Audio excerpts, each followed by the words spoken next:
It is the 1st of October 2025. Finally, into the final quarter of this year. So let me just take this opportunity then to wish you a happy new month.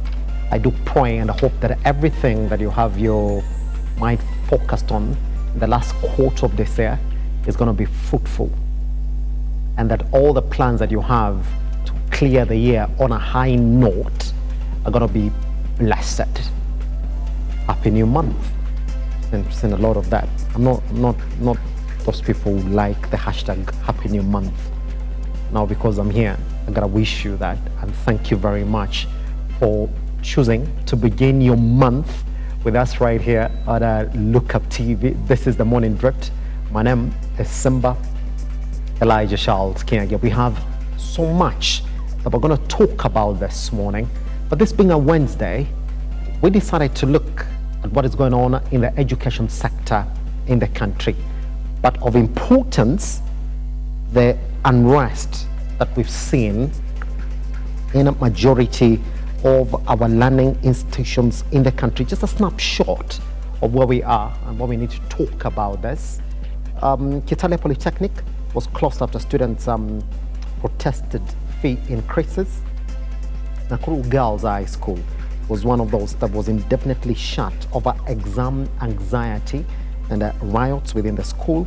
St. Mary's Ukwala Boys High School was closed after food quality protests as well. 10 schools in Larry sub-county were also shut down in a week as unrest spreads. Tharaka Boys High School was also closed as students refused internal examinations. Kebichoti High School closed over demands to go home. The 10 Boys High School was damaged in riot over poorly cooked meals. And as of yesterday, actually not yesterday, the day before yesterday, the school was also closed indefinitely. Nakuru High School sent students home following the unrests. Kiwi institution students also held over admin charges locked up for protest. Now, what the school had some warning is that the ongoing protest will disrupt exam calendar, and indeed it looks as if they are going to, if all these issues are not settled. The question that we're asking this morning, as a parent who's watching us and as a student who's probably at home now watching us this morning, is does it have to take a strike for us to get solutions to the problems that we're facing in these institutions? I did get an opportunity to listen to some of the submissions of the parents who attended that Litain Boys High School gathering, and you could hear how majority of the parents were complaining or talking about how the indiscipline in the schools has really gotten heavy. Some of the issues that we're going to talk about this morning are going to be presented by youth. What we've done is that we've gone and looked for youth leaders who have been leaders in their institutions and right now are also youth representatives, and we're going to talk about some of the issues that we've seen in the schools. Does it have to take a strike for some of the issues that the students are raising to get solutions? You can also talk to us at Look Up TV across all your social media platforms. Our WhatsApp line is right there on your screen. If you want to talk to us directly, you can do that, and we're going to respond to you just like we do right here on the Morning Drift. Just before then, we begin our show this morning. Let's look at what it is that you are waking up to this morning in your dailies. And as usual, I'm gonna take a look at the Daily Nation this morning. What are they talking about? It's all about politics this morning. They're talking about how Uhuru's move has jolted Ruto and Gachagua. All right. Now this is the details of the story. And by the way, if we're going to read the story, you're going to go all the way to page 4. A broad-based government, the president and ODM leader Raila Odinga's allies have attacked Mr. Kenyatta for his harsh criticism of the manner in which the country is being governed. There is a united opposition, the revival of Jubilee Party, and an association with former Interior Cabinet Secretary Fred Matiang'i has triggered furious reactions from the former Deputy President's camp. Now, that's exactly where we are. And we did also reveal to you on how there were alleged backdoor conversations between one Dr. Fred Matiang'i, Kalonzo Musyoka, and President Uhuru Kenyatta on the future of that political party. And if you did listen to his speech when he was speaking to the delegates of the party, it did say that all they want is a united party as the country walks into the 2027 elections, even as he ceded his chairmanship of that particular party. He said, as a strong member of the party, all he wants is strong candidature into 2027. Now, you can see what the factions are really as we move into 2027, and they speak, all the mamas within the political class in the country, is that you can see it's going to be again Jubilee versus the ruling party, Kenya Kwanza, in the country, and you can see exactly where we are. So it's going to be interesting to see how these factions form as we face the running to the 2027 general elections. Now, this is what the kicker is talking about. There's a fallout. Twice in 8 months, retired President Uhuru Kenyatta has held talks with his successor, William Ruto, giving the impression of a ceasefire by the former allies turned foes. But the return of Mr. Kenyatta to the political arena with a bare knuckles attack on the government has collapsed the short-lived truce and has also upset opposition leaders who were not spared in his stinging criticism. What is he up to? You want to answer those questions? Then be a guest of the Daily Nation this morning, and that story has been covered on page 4. Let's look at other stories that you're going to walk into this morning. KNH boasts 229 million cash assets frozen and a graft war. That story has been covered on page 5. The story reads, the High Court has frozen money in bank accounts, bonds and properties worth 229 million shillings belonging to suspended Kenyatta National Hospital Chief Executive Officer Dr. Evanson Kamuri on suspicion the wealth was acquired corruptly. Justice Lucy Njuguna ordered their preservation pending the filing of a petition by the Anti-Graft Commission. That story has been covered on page 5, and it's not the very first time that we've seen corruption charges that have been pushed towards health officials in the country. If you remember the famous case of the NHIF official in the country, also lost properties once the courts indeed determined that the proceeds, that wealth or his money were complete proceeds of corruption. That story has been covered on page 5 this morning. On page 10, you are aware that indeed IEBC is registering new voters in the country. That is as from the 29th of last month, as 2 days ago. If you've not registered, then it's up to you as a citizen of the country to make sure that indeed you have registered. Story has been covered on page 10, and this is what the story is talking about. IEBC blames mistrust for the 61 billion shillings elections budget. Now, Kenya's elections are among the most costly in the world at over 2,000 shillings per voter, way above the 646 shillings benchmark. Now, the poll agency says suspicion on vote rigging force expensive actions like printing ballot papers abroad. Is that the only reason? And these are the questions that have been asked time and again. Questions about why our elections are quite expensive. IEBC is giving you the answers this morning, saying it's because we do not trust each other.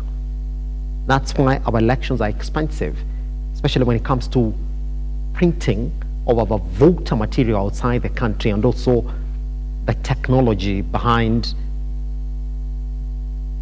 the voter identification systems. And they're saying it's 2,000 shillings per voter currently as it is. The benchmark should be just around 646 shillings. And what we've seen a majority of leaders also in the country call on the Treasury not to slash any budget for IEBC as they embark on the by-elections in the country and also preparing the country to get into the 2027 general elections in the country. That story has been covered on page 9. What do you think? Quite an expensive affair, 2,000 shillings per voter. Yeah. A voter register, what IEBC is targeting is to get to 28 million. Story here on page 3 on our former DO recounts Al-Shabaab captivity. Story has been covered on page 3. Talk about how in January 2012, Edward Yesse, then a district officer in Wajir County, was kidnapped by Al-Shabaab terrorists. He speaks out on his harrowing ordeal during his 19 months in a captivity in Somalia. Story on page 6 here on our team is now probing school sex pests. The Education Ministry will set up a specialized unit to address rising cases of teenage pregnancies. Since January 2024, 69 teachers have been sacked by TSC for sexually abusing learners. That's not a good headline right there. On page 6, 69 teachers who have been sacked by TSC for sexually abusing learners. What's going on in the education sector in the country? Yeah, and that is since January 2024. So there's just a year down the line, 69 teachers have faced a sack for sexually abusing learners. That story has been covered on page 6 of the Daily Nation. Quickly then, let me cross over to the Standard this morning so that we can see some of the stories that you are going to walk into. And this is exactly what the Standard is talking about this morning. So it's a headline on Rabble Rouser SGs. Those are party secretary generals. And this is what they're saying, that Kenya's political parties, I'm actually going directly into my tab this morning that I can give you that story, and here it is. I said that Kenya's political parties are reeling from a new wave of indiscipline as secretaries general, once trusted to be the official voices of their movements, morph into political mercenaries. From ODM's Edwin Sifuna to Jubilee's Jeremiah Kioni and UDA's Hassan Omar, the misuse of party logos and platforms to settle personal scores is fueling bitter contradictions, sowing confusion, and the rising questions over whether party leaders or their renegade secretaries truly speak for the rank and file. That story has been covered on page 4. In fact, it's a conversation that we've had right here in the studio this week when we were questioning some of the sentiments and statements that come from the party secretary generals. Indeed, this week we did question who Sifuna speaks for when he speaks about his sentiments, and at what time does the heart for a party secretary general come off his head when he expresses sentiments on his feelings about the broad-based government and how the country is being run currently as it is. We have guests in this studio have said sometimes the secretary generals appear to be sent by the party leaders just to stir up conversations, to sweeten bargaining deals in this government. Do you believe so as well? And is this headline far-fetched this morning? You can talk to us at Look Up TV across all your social media platforms that they are reeling from a new wave of indiscipline.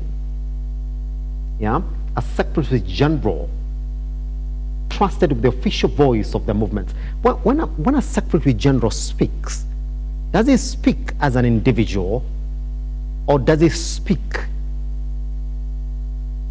as a party representative? At what point do they speak for themselves? Because every time an SG speaks, if you look at the party constitutions in the country, that's the voice of the party.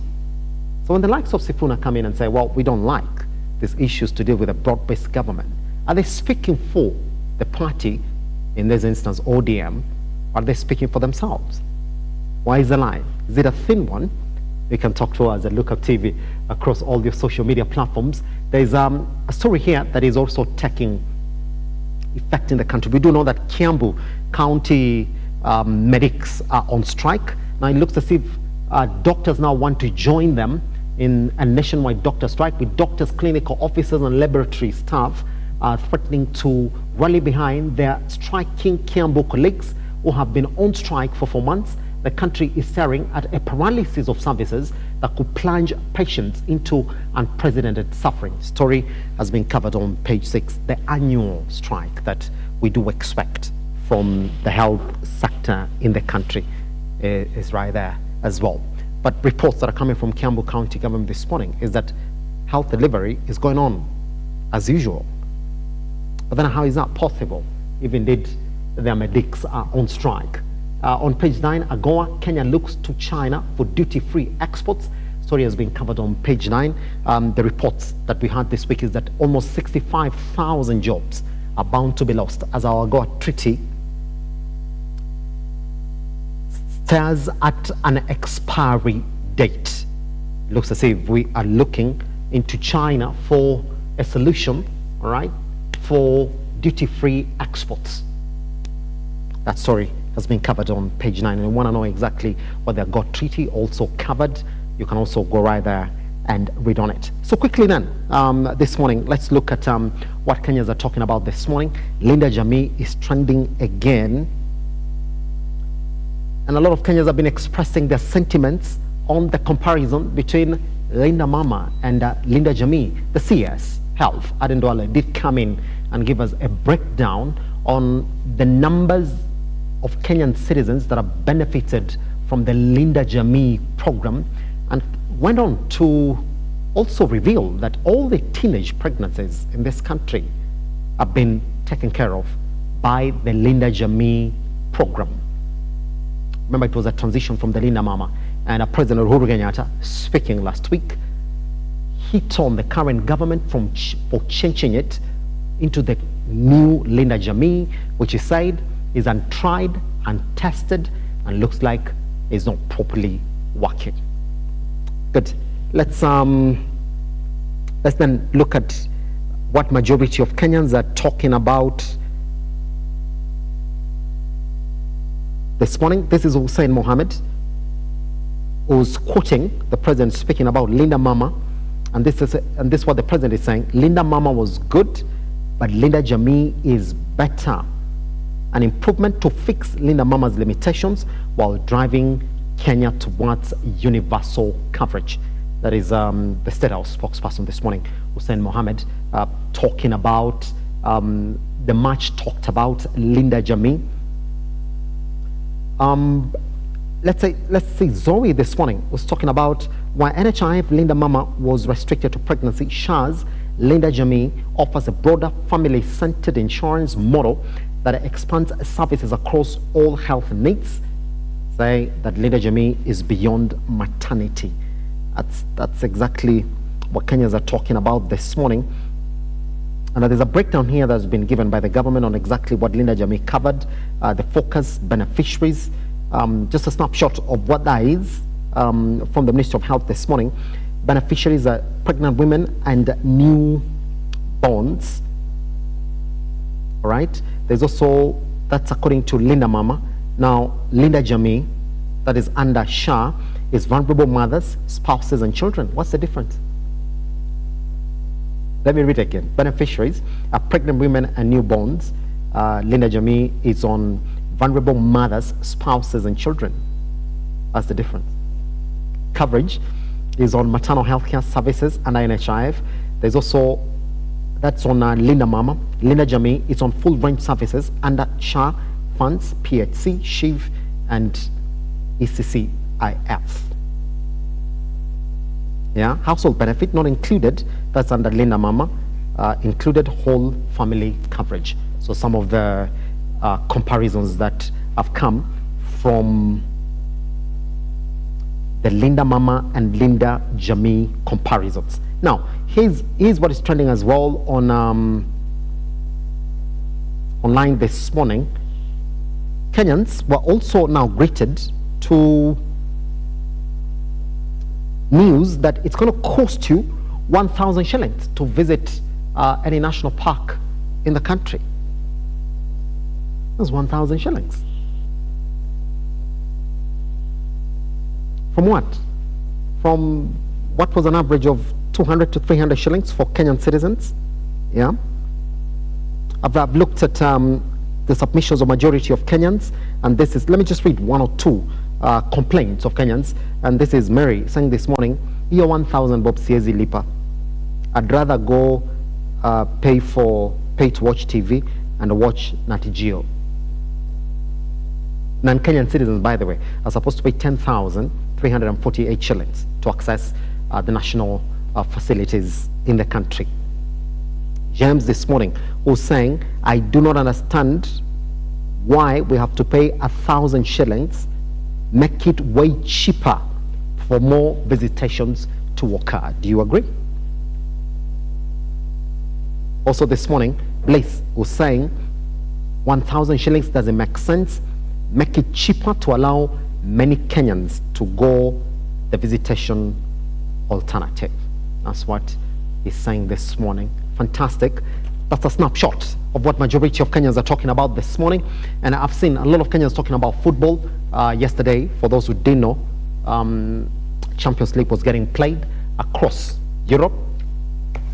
Man United, it's not your conversation. You're small boys. It's the big boys that I'm talking about. Liverpool lost. Congratulations, Galatasaray, for helping us stop Liverpool. Chelsea won as well.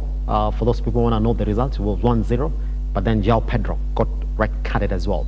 The likes of Bayern Munich, they won. Atletico Madrid, they won as well. You know, tonight Arsenal is playing, so the entire world is happy again. No, my words. I'm just reading what majority of Kenyans are talking about this morning. That's it. So the question that we're asking this morning then is where we stand as a country as pertains the current unrest in majority of schools in the country. Yesterday, we counted 37 in the past 2 months alone. Schools that have been closed or faced unrest in the country as it is. So the best way then to talk about these issues is bring youth, bring leaders in their institutions or current leaders, so that we can sort of try and make sense of the school unrests in the country. What is going on? The Ministry of Education spoke yesterday, and this is what the Education CS, one Mr. Gamba said, please make sure that the punishments are harsh. In fact, consider expulsion as a way to introduce discipline back to the schools. Do you agree? But the only thing that we need to do is make the punishments more harsh. We have reports of some students, by the way, who've been arrested as they were planning to protest in their schools. And some of the reasons are quite special. Number one, some of them are complaining about examinations. Some of them are complaining about bad quality of food. Some girls are also complaining about the portions of food they've seen in the schools. And last month, St. George's also complained about how teachers are treating them in schools when it comes to punishments. Is it counter-interactive? What's really going on? And by the way, you have to know that some of these kids are the ones that are going to join campus next year. Are they going to go there knowing very well that when they are faced with exams or when they don't feel that their affairs in the schools are getting addressed the way they want them addressed, that the best way is to go on strike? This morning, we speak to youth voices who are going to make us help, we're going to make us understand what is really going on when it comes to the mentality of students who are striking. Once we come back from this tiny breather, you can also get involved at Look Up TV across all your social media platforms. I am Akin Agasimba. Let's get talking once we come back from this tiny breather.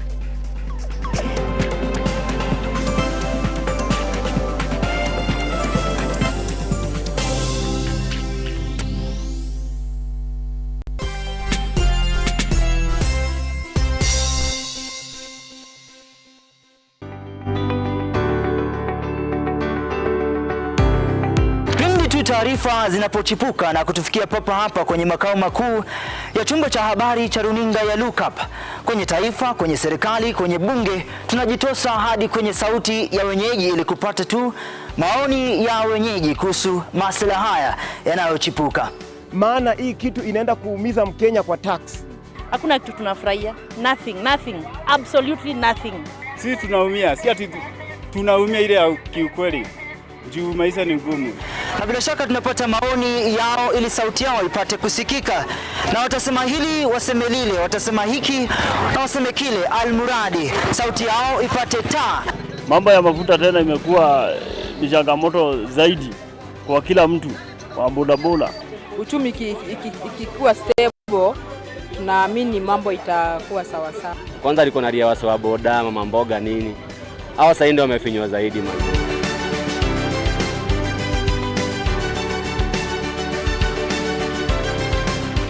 Penzi mtazamaji, hii ni bunge la wenyeji.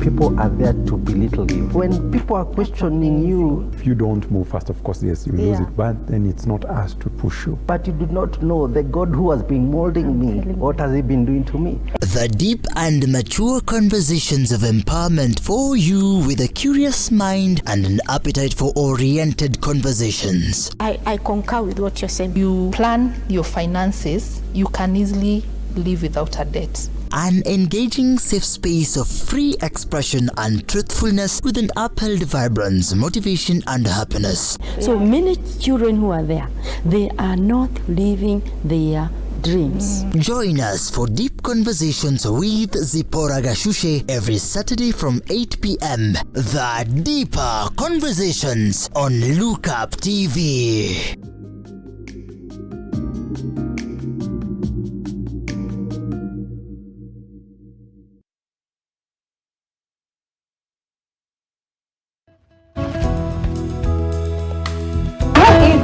For you to forgive someone who has hurt you? How easy is it?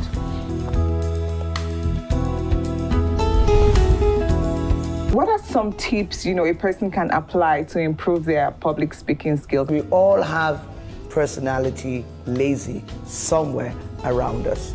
In my mind, whenever I'm invited for a public speaking event, I don't like to put a lot of, accessories or too many colors. What are the major things to look out when choosing a school for a child? Another cheesy conversation starter is, men do this a lot. Men look familiar. Have we met before? No. We met in Nobody is buying that line again. No, we don't. We don't buy it anymore.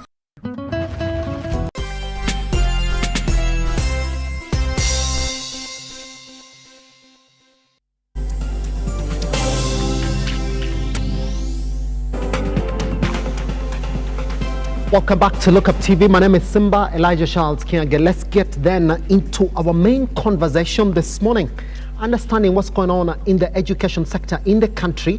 And this is what we're talking about this morning, the student unrest that we've seen in the country for the past couple of months. Let me just give you a snapshot of where we are in terms of this unrest. We start with Kitale Polytechnic, which was closed after students protested a fee increase. Nakuru Girls High was also shut down indefinitely over exam anxiety and riot. Now, St. Mary's in Larry Sub-County shut down in a week as unrest spreads as well. Tharaka Boys High was also closed as students refused to do internal exams. Same thing as well. Kerichoti High School was closed over demands to go home. Litane Boys High School was closed indefinitely 2 days ago after students floored the school in terms of damages. There are also 10 schools also in Larry Sub-County shut down after unrest. There were fears that students were communicating in WhatsApp groups that they need to go on strike because their counterparts have also gone on strike. Key institution students also held an over drawn following churches that were locked up for protests, and school heads now warn that the ongoing protests will disrupt the exam calendar. That's what it is. And that is a lot of schools that are going on strike. Now, the best way then for us to understand exactly what's going on is speak to youth leaders who've gone through this and also are in charge of youth in various dockets as we try to make sense of the school, of the students' unrest in the country. Joining us this morning then to help us paint a picture on what's going on is Jesang Samoe, who's a youth advocate, Wasen Gishu County. How are you doing? All is good? Karibu sana. It's been a minute. It's been so long.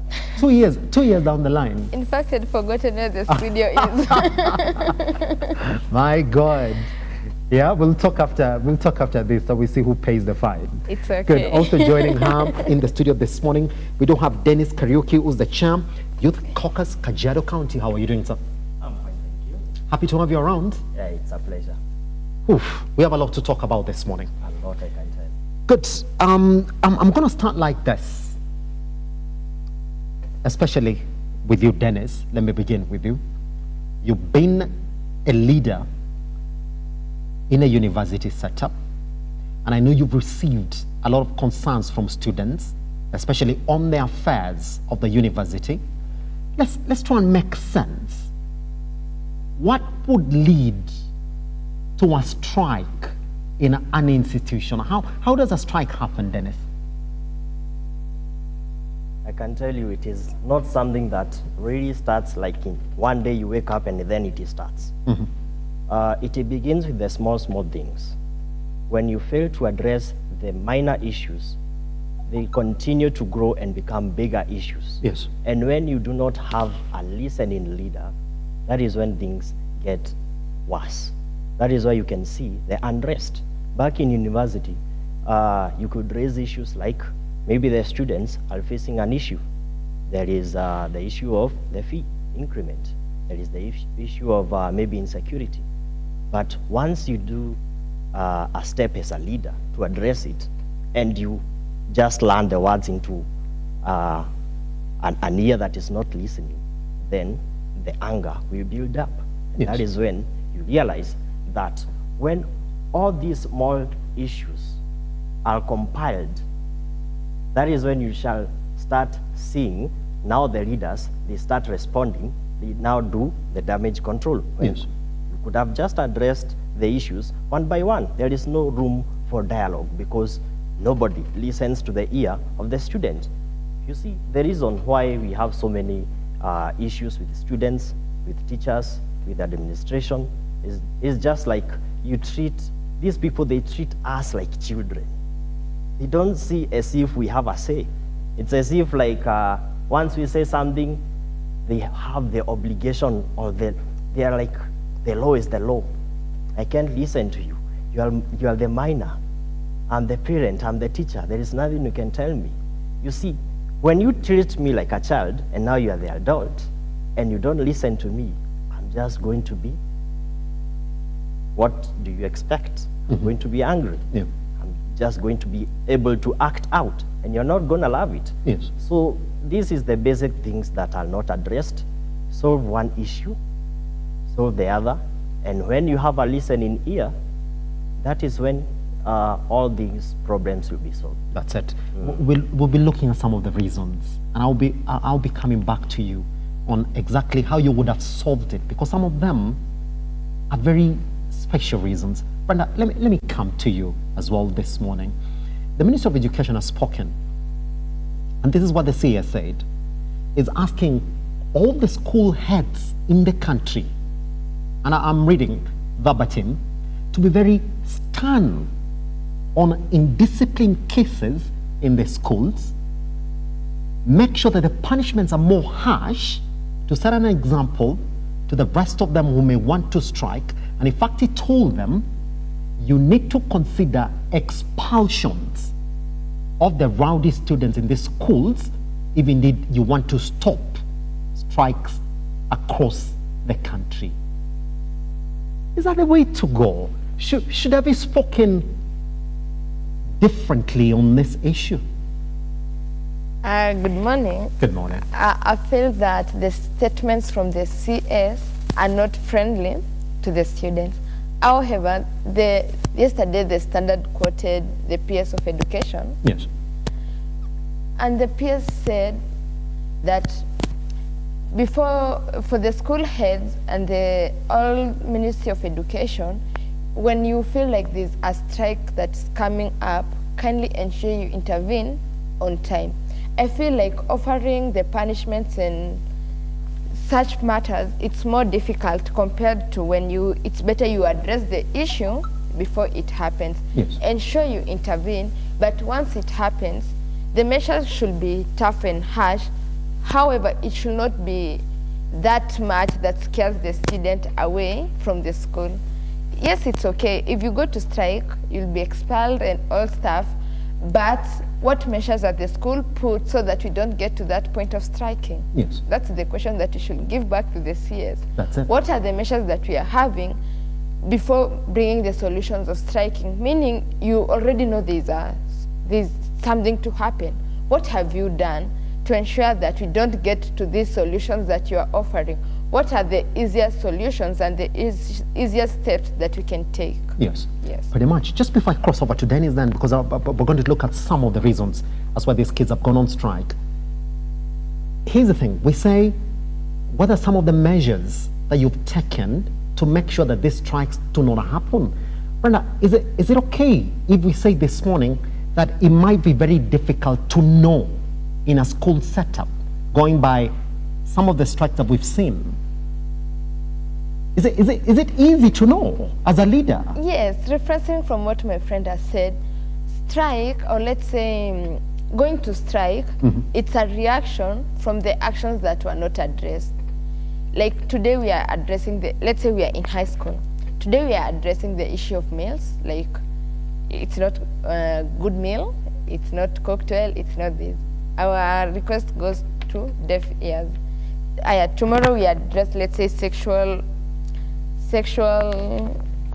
harassment from teachers. Yes. It's ignored. Yes. The next day we address, like, let's say we don't have security lights in our dormitories. It goes unheard. All these requests that you've ignored builds up pressure. And you'll see, just even before the strike happens, there'll be that hardness, like there'll not be a good reaction and interaction from students and let's say the administration. You'll be like, the school will be so cold, and you see, as a leader, you need to understand, you need to be close to the student so that whenever there's an issue, it can be addressed easily compared to piling a lot of issues. That's it. That is now, let's look at some of the issues then, because I think that's exactly why we're here this morning. I'll take you back to the first strike that we saw right here in Nairobi, St. George's Girls. And this is how it started. One teacher punished a student in the school in one night. The rest of the girls in the school did not like it. They said that was close to corporal punishment, which we do know very well is outlawed in this country. Guess what happened then, Dennis? The girls went up in arms. So later on, they started releasing more issues that they felt were not solved in that school. So this is a question. With the setup of our high schools, I mean, you and I have been in high schools and we know exactly how the setup of the high schools was. You go to school, what has brought you here to study. Any other thing is considered extra. Do you think we should start from there? That we should start addressing the way high school in this country first is viewed before we start talking about why these kids are going on strike? It's a good question. So now you see, let us start with the teachers themselves. That's it. Because they are now the authority. They are the leaders in the school. So now you realize, maybe due to the economic environment and climate, you realize that most people, or rather most students, they opt to go and do teaching, the bachelor's degree in education. But you will ask them a question, is this your calling? Are you doing teaching because you are called to become a teacher and go and maybe instill moral values and maybe go and kutoa ujinga in Kiswahili in another person, in a child? And then you realize that they are doing it because there are no jobs. Actually, that is one of the root causes of all these problems. Yes.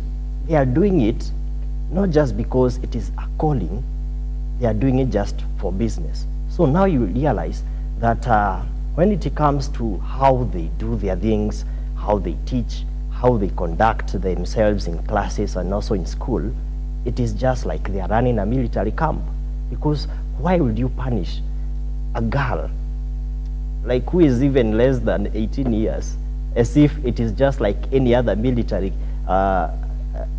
maybe student in a camp? Yes. And it's a good thing that you're there, and I'm sorry to cut you short. I was actually looking for that word, that majority of our high schools are set up like that, you know, this military setup, so that they can instill discipline in you. You know, wake up very early in the morning, clean, you know, just focus on books and follow the authority. Because once you come outside here, that essentially should prepare you to face life. Dennis. They are going to realize that once you run the school setup as if it is a military camp, you are going to face a lot of resentment from the students, and they are going to see it is very unjust. Yes. A case of that girls' school, you see, one issue happens to a student, and now it becomes a trigger to other piling issues. You're going to see them now, they are raising issues that maybe they knew about it, but they were not acting to it. They were just taking it as if it is something just, it's not that important. Yes. They are taking it lightly. And you're going to realize that when it happens, all these issues, when they come up, now they start asking questions, and they will start punishing students, they will start expelling them. And now, have you addressed the root cause of the issues? Yeah. Have you? You have punished them. You have arrested some of them. Like a case of the retained boys. That was the funniest of all, because those boys, they strike. They banned the dormitory that was previously launched by the president of this nation. After banning the dormitory, they now go to the principal's office. That is what I saw online anyway. Is it the office or the home? They cook eggs. And they also go to the animal farm. I don't know if they milk the cows, but they release the cows. And if they milk the cows, they went back to the home of the principal and now cook milk, you see. And now, once they are done, you are going to realize they go out and try to influence their sister. Yes. Their sister school, return girls. Yes. And that is when things got worse. That's now you wonder how can a normal person be in such a situation? You are doing all these things like you are not even like you're mad or something. That is what even a normal person will ask you. Why were you doing this? But now you are going to realize that all these are problems that root or stem from the one thing that nobody is addressing. There is no role model at all. That's it. And Dennis, I'll be coming back to you. But Brenda, still on the same issue, that the problems that we are facing in one high school is the same across the board. I met young people yesterday who told me, I mean, whatever that school is going through is the same thing that we're going through here in this school. One, I asked them, what would be the problem? Somebody said, do you know that morning prep, let's begin from there, it's not mandatory in the school. The government knows that learning officially starts at 8 a.m. in the Kenyan schools. But if you find yourself in a boarding school, majority of them are up by 3:30 in the morning. By the time it gets to 8, they've already knocked 5 hours of learning before the rest of the learning then resumes. And then night prep is also not mandatory in the Kenyan curriculum, but then you'll find the majority of them again will have to go to class again and study. Let's take a case in point from the Little Boys High School issue. If you look at some of the complaints that were coming out of there, is that majority of them wanted to go and watch a football match between Arsenal and Manchester City. But then they were not allowed to do that because on a Sunday, you gotta go to class and study. But do you think that some of these issues that we're talking about here, morning preps, dawn preps, evening prep, that they should not be mandatory in the schools to relieve some pressure of the learners who find themselves in boarding school? Morning preps, evening preps, I feel it's not a bad idea. However, we are all humans. At some point, we get tired. So the school should have a model in that it allows students to have some rest time. In as much as we are pressuring students to study, yes, we are pressuring them to perform well and have more time on their studies. We should also allow them to have some time for rest. Let me use an example of my high school. I was in a school in Elgeyo Marakwet called Metike Girls. Yes. Yes, hopefully they've not gone on strike as well. No, they have not. And I don't feel they'll go. Our school was so strict, like, especially when you're in Form 4, you should be in class by 3:30 a.m. You go for preps. Just hold on. Yes. 3:30, because I went through the same system, but I was also supposed to be in class by 3:30. 3:30. So if you have to be in class by 3:30, that means that you have to wake up by 3. Yes. Isn't it? Yes. So you have to be at class by 3:30. And you see, the good thing also with us, let's say when you are in Form 4, you wake up with the principal. At that 3:30, the principal will be awake. Regardless? Yes. Regardless, Brenda? Yes. But don't you think that by 3:30, that's quite early? Okay, the principal said she wants the best for us. So the best for us, you wake up at 3:30, then up to 6 to 7, you have tea time and cleaning hours. Then the rest of the day, you'll have classes after classes. But you see, for our school, at around 4 to 6, we have the break time. Yes, we are humans, we get exhausted, but you don't have to pressurize the kid that you must study from 3:30 a.m. to 10 p.m. At times, allow them to have rest, allow them, even give them the time that you can, yes, they are awake, but have a conversation with them. Especially when their mind is tired, it's when you'll understand more of the challenges that they are facing. Yes. Also during the weekend, you see, for the Litain boys, it's alleged that they were not allowed to watch the match. It's on a Sunday. Just give it's okay, even God rested on the 7th day. So I don't understand why the school has to pressurize students so much to a point that even on a Sunday, watching a 1 hour, 30-minute game, it's a big deal. You see, we need also to, you see, the same way teachers, let's say teachers and everybody will be excited when Manu scores this. We should also give the students that liberty to even them, just 1 hour, 30 minutes on a Sunday won't cost a lot. If it could be on a Monday at 2 p.m., we should have complaints, but we should not give them all the time and the privileges that they want. Yes. But we need to be considerate. We need to allow them release their minds. We need to allow them rest. They are human beings, and school should not be a military. That's it? Yes. Pretty much. School should not be a military. I like the way she's ended it there. That's my second point now. I've done my research. And Denise, I was told to ask you this question. That the life that majority of these kids come and meet in campus is way different from the life that they're going through in high school. Case in point, in campus, you are now considered an adult and you are expected to make your own decisions. What phone to buy, what food to eat, what time to sleep, what time to study, what time to go out, you know? But in high school, we are in a military camp, in quotes, and preparing for their life that they're not gonna meet once they graduate from high school. Case in point, is it okay for us to start allowing phones in high school now? Is it okay for us to start being flexible in the rules? Can these kids go out on Sundays so that we relieve the pressure of 24/7 studies? You're always under rule. Is it possible? Is it a conversation that we need to have? Somebody told me this. If you look at international schools, some of these rules that majority of Kenyan high schools go through, they don't have them. But how many times do you hear international schools striking in this country? Rarely do you hear that. I've not come with a headline. Aren't we missing a point then, Dennis? Is that where the rain starts beating us? I can take you back to maybe Finland. Yes. Finland, they have like this curriculum. All of you have to become, you have to serve in the military first.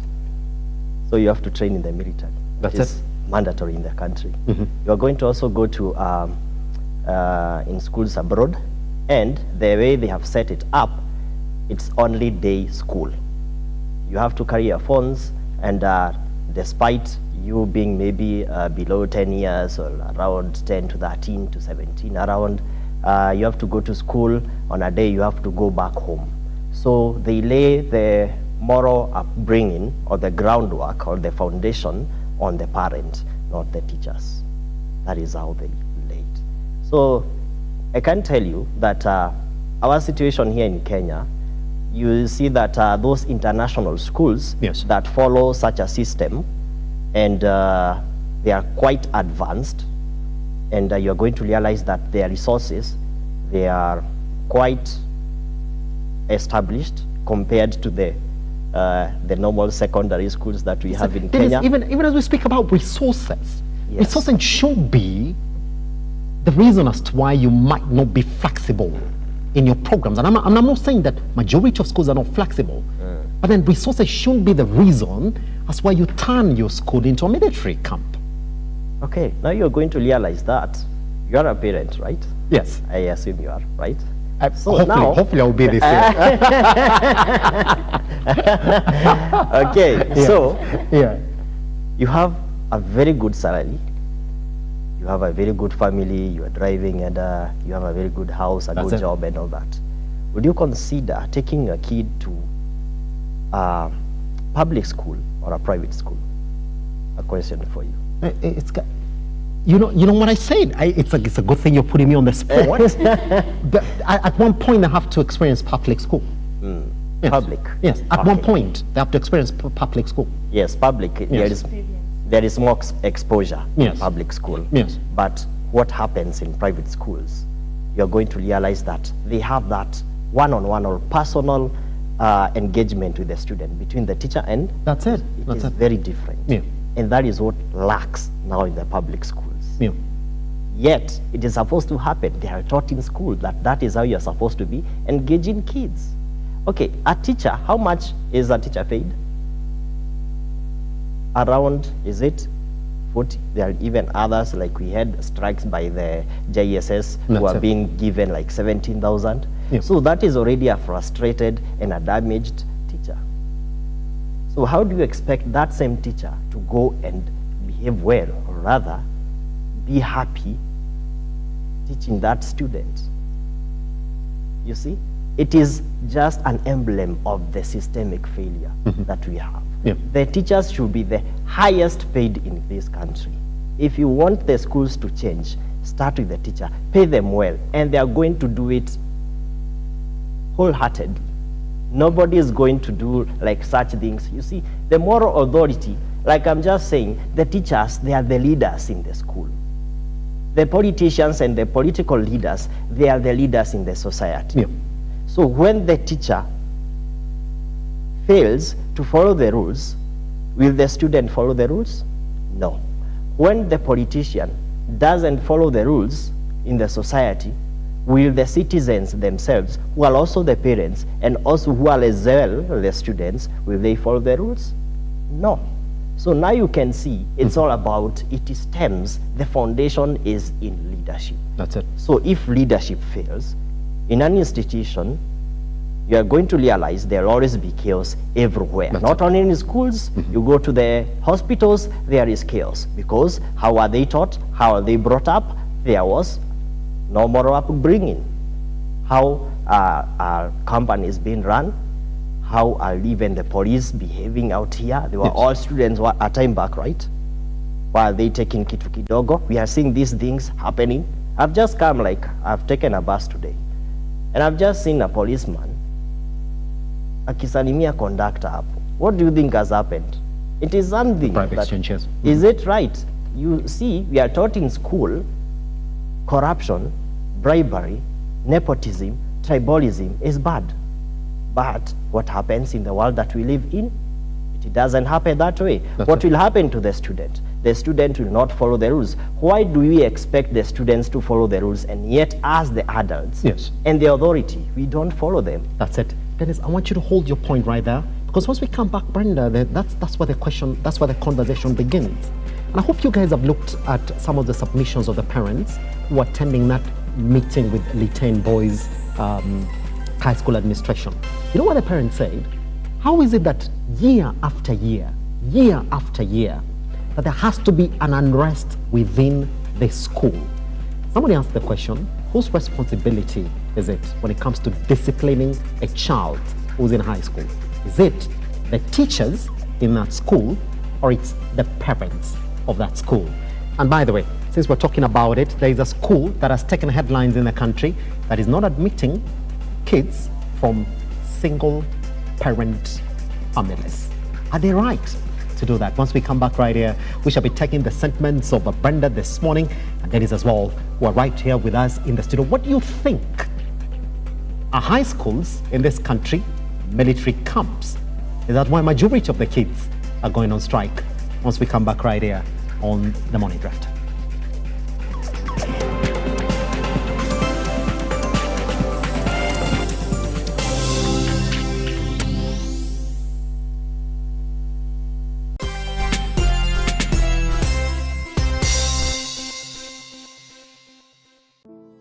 Save a Life is a non-profit organization that has taken the front line in transforming lives in the entire country. So far, we have transformed life of over 100,000 people through our programs, which include medical support, youth empowerment, street family program, feeding program, and climate change.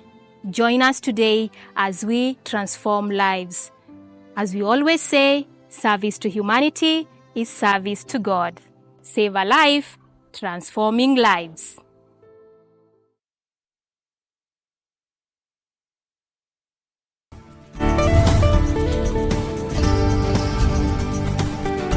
I recall the doctor telling me that day, he said, Sarah, I'm sorry about what happened to you, but you see, life happens. You would have to learn to work with your hands, depend on your hands more. And today, if you're going through anything that you do not understand, just call on this name, Jesus, and he will save you. I realized I loved music when I was about 7 or 8. I used to puff my cheeks and play the 12-bar blues. Like I'd walk around the house doing like... Why do we need the Holy Spirit? I mean, if you look at what Jesus said when he was leaving, he said he is going and that he will send the Holy Spirit as our helper. So God knows everything since the end, from the beginning, has a plan for your life. So to find that plan for your life, you must find God. When you find God, you will know the path for your life.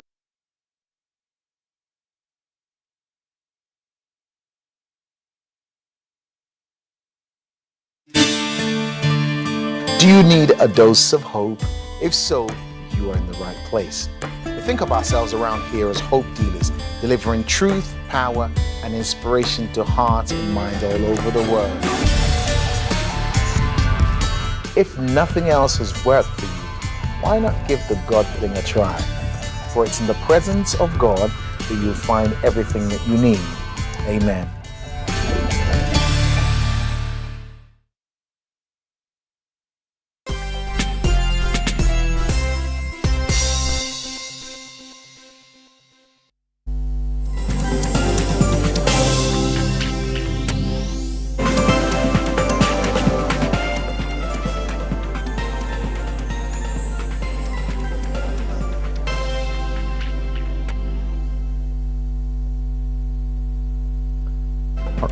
All right. Welcome back to Look Up TV. My name is Simba Elijah Charles Kiage. Thank you very much for being a part and parcel of our program this morning. We're still weighing into the issues of unrest in the schools. Can we get to the back end of it? And Brenda, let me just pick your sentiments on this one as well. That at the end of the day, all the high schools in the country are run the same way. Our programs are the same. If you ask majority of the Form 4s, they will tell you we wake up by 3 and we sleep by 10 or 11. So those are 5 hours of sleep. If you ask them about food and food portions in the schools, they'll tell you they're not enough. You know? If you take me back to high school as well, I'll tell you I was going through the same thing. And that the system is not changed. Even before we get to look at that, Brenda, whose responsibility should it be to instill discipline to these kids that are going to these schools? Is it the teachers or the parents themselves? On matters on upbringing of the kid, it's a collective responsibility. A responsibility of the parent, of the community, and the school. However, in these days, we've shifted the roles to teachers because parents are busy working and they want to make a good life for the kids. Parents have said that my kid is not a community kid. If you compare our upbringing, let's say in 2000, and you compare it in the 90s and 80s, if a kid makes a mistake, it's a responsibility of the society to ensure that the kid does not make a mistake. Yes. If I'm a kid and I'm coming from school, let's say for lunchtime, let's say I'm a day scholar for lunch, if my mom is not around, I can go to the neighborhood. But these days, parents will be like, no, my kid is my kid. Whatever my kid does is my concern, not the concern of the community. So upbringing of the kid and instilling morals, it's a collective responsibility. However, much weight lies on the parent. Parent is the first teacher of the kid. What you do for the, you see, let's say a kid is a day scholar, from 8 to 4 to 5 they're in school, but the rest of the time they're at home. Yes. The thing that you do, the morals that, the conversation that you have with them, it's what will determine what they'll do from 8 to 5 p.m. So parents should really look at the time they spend with their kids, the morals they want to instill in, because in the end of the day, it will affect the kids that they interact with and the society that they live in. Yes. Going back to the issue of schools being a military camp, basically, our school calendars are almost the same. Let's use the Form 4s because they are the ones affected with these strikes so much because they are towards the exam. Most of the schools by 4 you should be awake and you go to sleep at 5. However, if you should not force the kids to do that, just explain to them why they need to wake at 4, what they need to do, and just explain to them, it's just, let's say, for 2 terms, second term and third term. Ensure they understand you're a point of agreement, yes, not a point of pressure from your side, and not a reaction from their side. Yes. You see, it's so easier to implement something, implement a law, when everyone agrees to it, when everyone is like, in as much as it's taking more of my time, or it's something that I don't agree with, after being explained to, it's something that helps. Let's say you are waking at 4, it's very cold, very cold. Yes, we are not supposed to have jackets, but umeniamsha at 4 a.m. Kindly allow me to be on my jacket. If I'll have a low concentration at that 4 a.m., fix a program that maybe it's kind of like a group discussion, an interactive session that will ensure I'm still awake. We don't have to really shut away the system so that we be flexible so that the kids don't go to strike. Actually, these are not much of the things like why kids go to strike, like waking up and stuff. Going to strike, as we've said, it's failure of the system, one issue after another issue, one issue after another issue.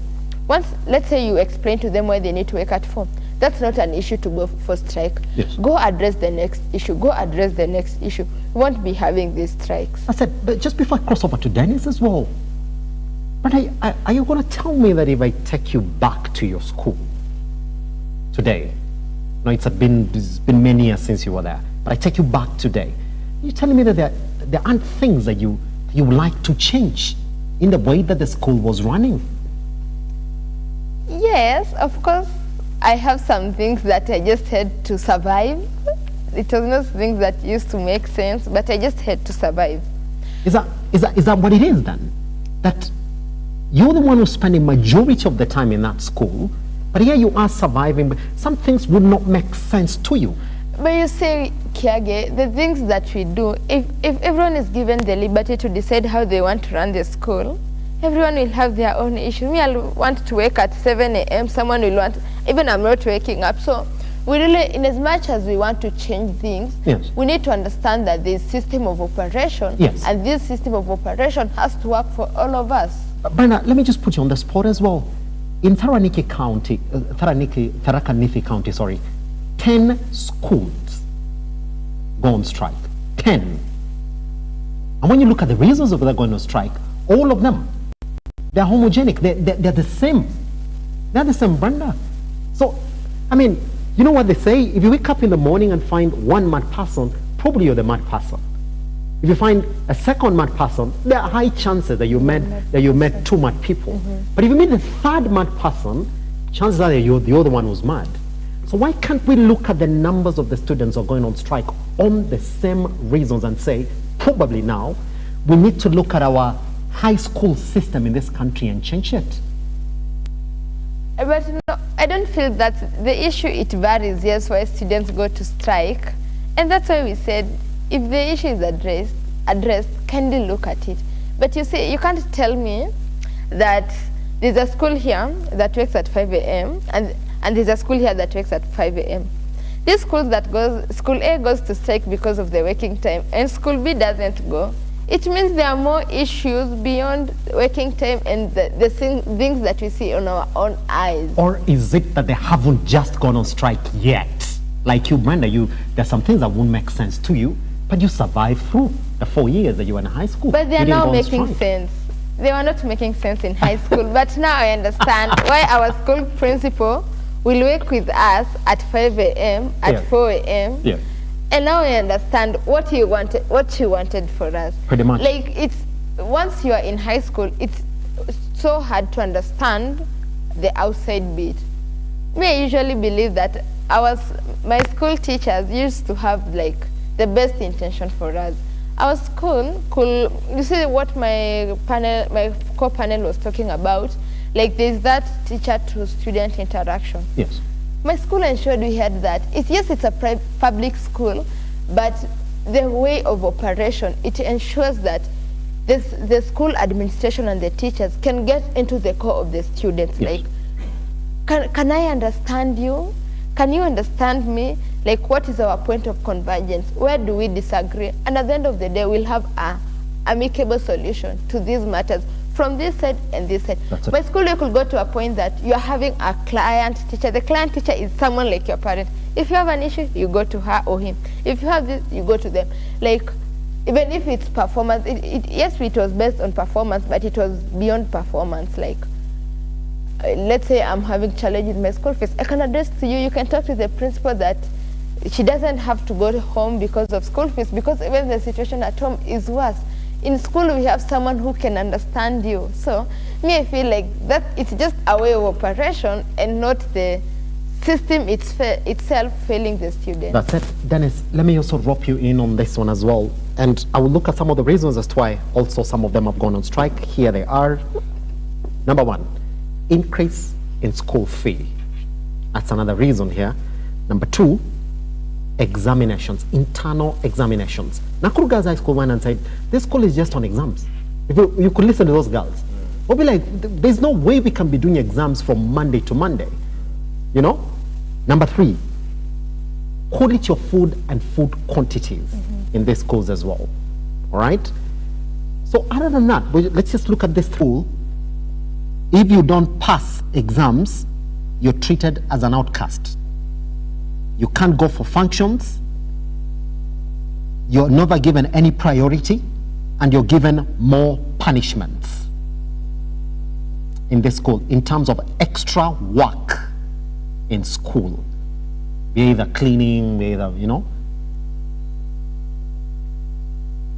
Is it a legitimate reason, Dennis? And that's why I said, maybe we need to relook the system for high school. When you look at these reasons, are they legitimate? And whose responsibility is it, Dennis, to instill discipline in kids? Is it the teachers or the parents? And you also support some of the alleged headlines that we've got from other schools that are saying, look here, if your kid is coming from a single parenthood, they're not getting in. I can tell you that the world that we are living in, It's very, very complicated. And there is a comedian that I follow online on TikTok. Yeah. He makes jokes about how high school looks like. I think I know the guy as well. You know the guy. Even Brenda would know that guy as well. And he has so many followers. Yes. Later on, when you are grown up and you are maybe university or maybe working, you're going to see it as a joke. It's fun. And you start missing those moments. And there is a time that he made a joke and said, there are these students that they are always taken. If you are always like number last, you don't perform so well, when you have something to report, maybe someone else maybe has done something wrong, has wronged you, and the moment you get into the staff room, utajionea. Tuck in your shirt, speak in English, such. So you're reporting somebody and you got 20% in mathematics. Should you be using this time to go and study? Now you kind of understand.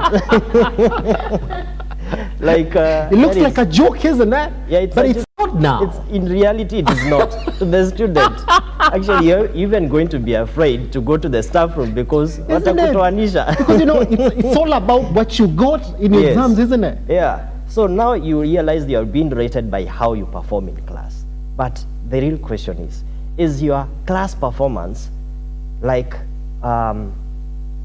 is it? Does it show that is the person you are going to become in the future? I think the government is kind of trying to address it by the introduction of the CBC, trying to make changes in the curriculum to put pressure, maybe just to dilute the pressure of exams. Yes.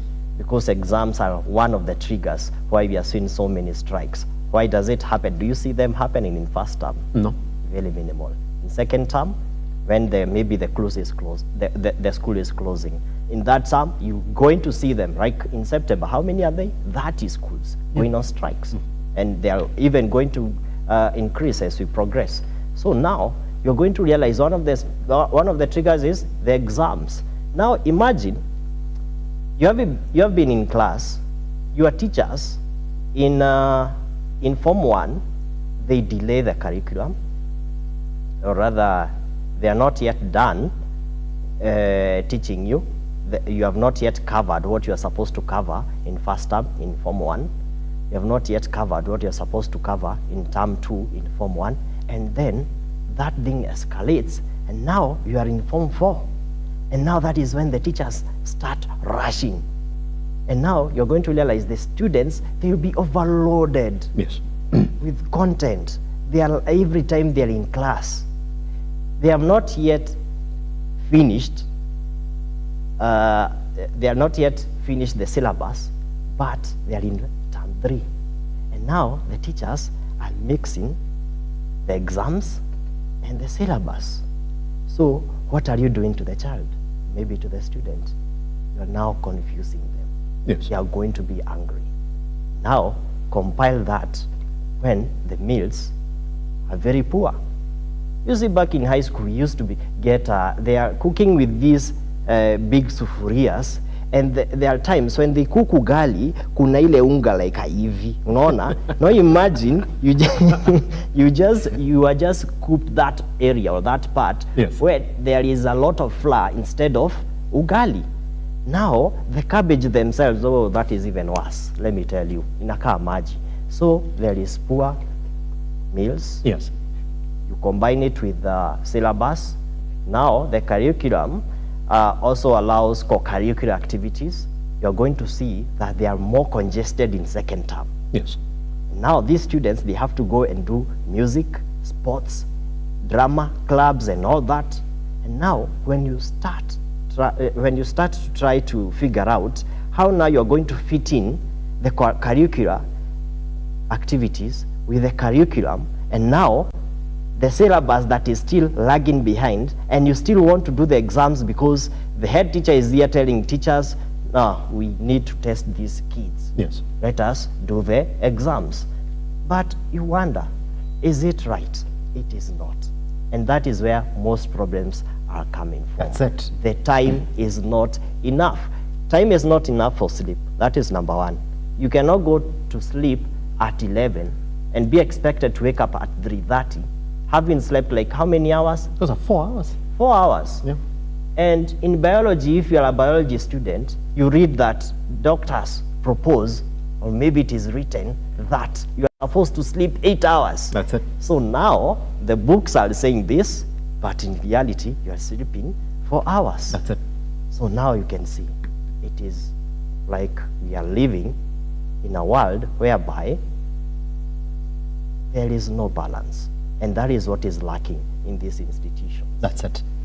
Dennis, just quickly, because I was told to put together some suggestions here, so you can tell me whether indeed it's something that we need to start introducing in our schools. Just before we get there, in just a minute, Dennis, whose responsibility is it to instill discipline in kids who go to high school?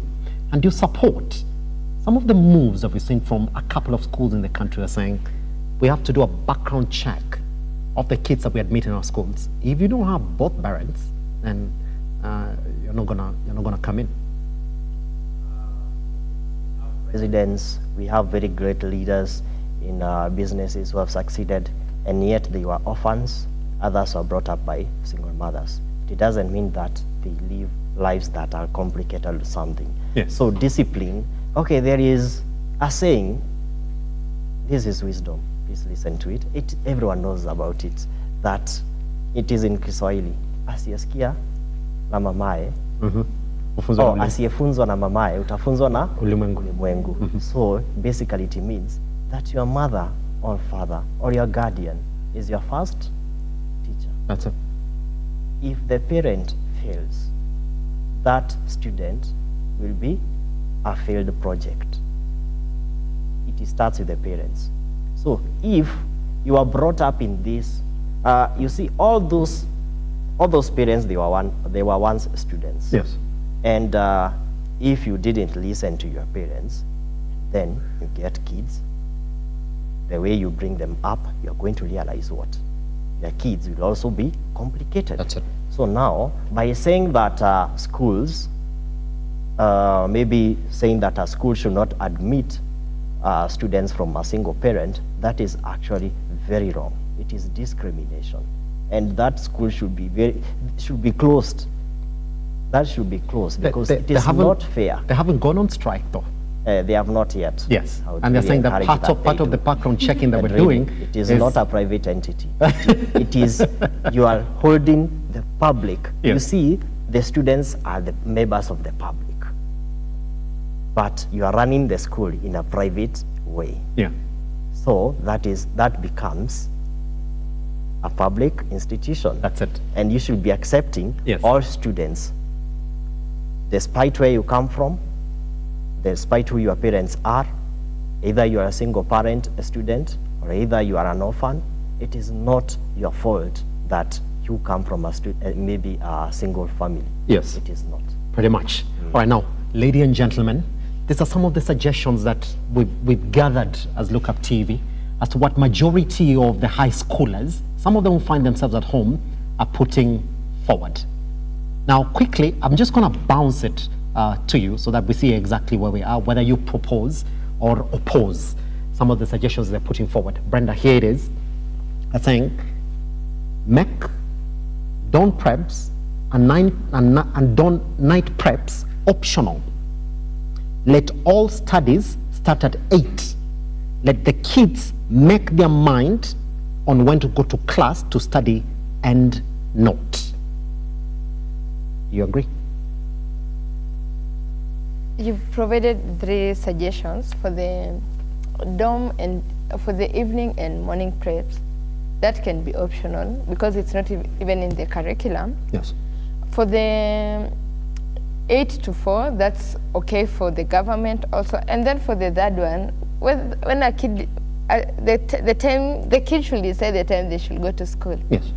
Or to class. I don't agree with that suggestion. You can choose it to be optional, then go class 8 to 5. So, the suggestions are yes, they can be put in place, but at what cost? What's the purpose of you being in that boarding school? Our parents sent us to boarding school so that we can have more time on our studies. Is that why? Yes. Is that why they sent us to boarding school? But how is it? Personally, my mom sent me to boarding school in class 7 so that I could have more time for studies. Is that what it is, Brenda? She told me that way. How? What? This? Hold on. Hold on. And I want to take very few minutes on this as well, because we have a lot of suggestions that we have to go through, and we have 8 minutes left. Here's the thing. That the reason as why you were sent to boarding school is that you could have more time to study. But when you look at the time that you have, this more time that we're talking about, it could be just 3 hours maybe extra. It's more time compared to what I was having, because in the morning I could use almost 1 hour so that I could get to school, then in the evening 1 hour. So that 1 hour, that extra, I'm saving it on my studies. Number 2. I'll be coming back to you as well. I can hear guys in the studio laughing. Number 2. Dennis, the other suggestion that has come through, technology adoption in high schools that allow the kids to have mobile phones in school, access to internet, and supervise the use of their mobile phones so that they are informed and they do not feel alienated from what's going on around them for 3 months. Quickly. That's a very bad idea. Is it, Dennis? It is it's a very, very bad idea, because you see, phones are a distraction. If you went to school to study, then you should focus on books, not on your phone, because sometimes you're going to realize instead of studying, you're just going to be on social media or maybe get distracted. You see, we are young. Somebody put people are young. Somebody put the suggestion that between 8 and 4, when you're supposed to be in class, do not be seen with your mobile phone. Like in class, not be seen with your mobile phone. Use your phone outside the classroom. And that's what I'm saying, supervised use of these devices. Okay, there are times when you're going to see students with phones in high school, yet they are not supposed to. And once they are caught, yes, you're going to hear cases. What were they doing when they were caught? Yes. Number 1, when schools get banned, yes, they make contacts or they call their friends to come and bring petrol to burn their dormitories. That is one reason. You should not give someone, an adolescent, someone who is a minor, who is experiencing that adolescence in their body. They have so many reactions, anxieties, and so many feelings. They may get mixed up and their decisions will not be that good as a result. So giving them a phone, unless it is a day school. If it is a boarding school, there should be no phones. Just contact your parents or anybody using the school's phone, but not your phone. That's it. 45 seconds. What about the international schools where kids are allowed to use their devices in school and communicate freely with whomever they wish? You see, I've just said before that the setup in those schools is quite different. And you're going to realize that they are there with a purpose. Their parents have put their kids in that school, knowing that they are going there to get education that is more advanced, and they have actually brought up their kids in a different manner. Yes. And the kind of category that you're going to find in that school, their minds, they think differently. It's like when you bring like position 1, 2, and 3 in a public school, now you put them in one school. They are all sharp and they are oriented, they have goals, it's different. I'll call you back here again, because is that what we should not be aspiring to get to in our education system? There's another one here, Brenda, that I want you to respond to. All right. Number 4, allow weekend outdoor visits from these kids, supervised and metered, so that the stress for studies doesn't get to them. I strongly agree with that. I agree with the weekends out. After my parents sending me to boarding school to have more time with my studies, every Sunday we used to visit a hill, a lake. Yes. We just within the village that the school was. Yes. And you see, at that time, it's where you bond with your, let's say, with the teacher on duty, or whether with the school director or anyone. You see, even at that time, just because you're in the outside environment, you feel like, oh, at least I'm even out. It's the time that maybe if you have time or maybe a story comes up, you can be, oh, like, by the way, our head teacher, this and this is what we are facing. Like it provides a free time for conversation, a free time to relax beyond the studies. I agree with that. And you see most of the international schools have weekend out. In as much as it's a boarding school, your kid comes on Friday evening, Saturday spend at home, Sunday at home, Monday they go back to school. I agree with that.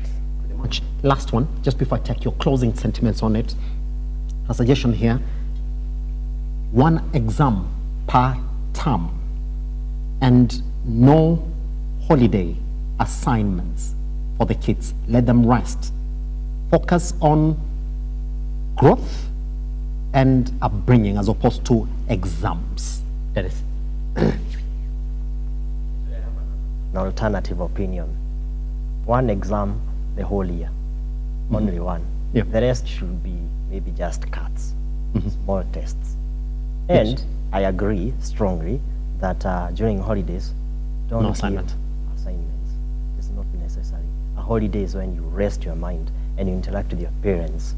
And that is when the parents as well, they get to know their kids because they also have other human beings. Yes. And their characters that they need to mold. That's it. So no assignments because you're in school for 3 months and then you're at home. We're supposed to be talking, maybe giving you manners or something, advising you. And yet every time, okay, merudi shule. Okay, now we have an assignment. Now I give you like 2 weeks and you have a holiday of 3 weeks. That's it. What is the reason of a holiday? Pretty much. Yes. 15 seconds then, Brenda, as we clear this morning. What will be your message to all the principals who are listening to you this morning in terms of averting the strikes that we've seen in their schools? 15 seconds. To the principal who are listening to us or watching us, the strikes can be avoided. It's just upon you to offer a listening ear, read the mood of the student, read the mood of the school, be accessible, have suggestion box, and include students in your plans. If you are planning something, have the student leadership, have them on board so that they can even offer more and better ways to do that. That's it, 15 seconds, Dennis. As a student leader yourself, you've gone through that. What would be this advice that you would give principals who are listening to you this morning? Read the Bible. The Bible says that in Romans 5:5, it says, hope doesn't disappoint. Instill hopes in those students. Yes. Treat them like your kids. Upbring them. Instill moral values into them. We are going to listen. When you engage them, at least create space for dialogue. That's it. Ensure that you have counseling sessions with them and advise your teachers not to punish these students. It is not the only solution. Sometimes some problems can be solved by talking. Speak to them. They are also human beings. Oof, I knew this session was going to be fire, and it's been fire this morning. Guess what? I'll bring them back. They used to be my regular visitors here, and then they decided for 2 years they're going to give me a blackout. It's a good thing. They're back again. It was quite enjoyable to have you here, Brenda and Dennis. All right? Even the guys here forgot you. They're like, who are those guys who are coming in the studio? It's not good.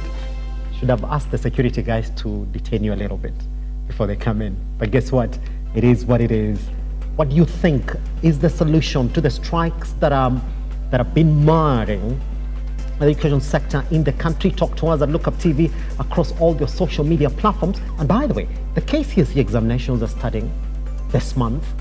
Guess what the Ministry of Education has said? All those guys who were expelled from their schools, or the schools that are closed indefinitely, are going to come up with special centers where your kids are going to do the exams from home and come back home. Interesting, isn't it? Take them back online to the time they joined us at Look Up TV across all your social media platforms. For me, I'll see you on another day for another conversation. Good morning and goodbye.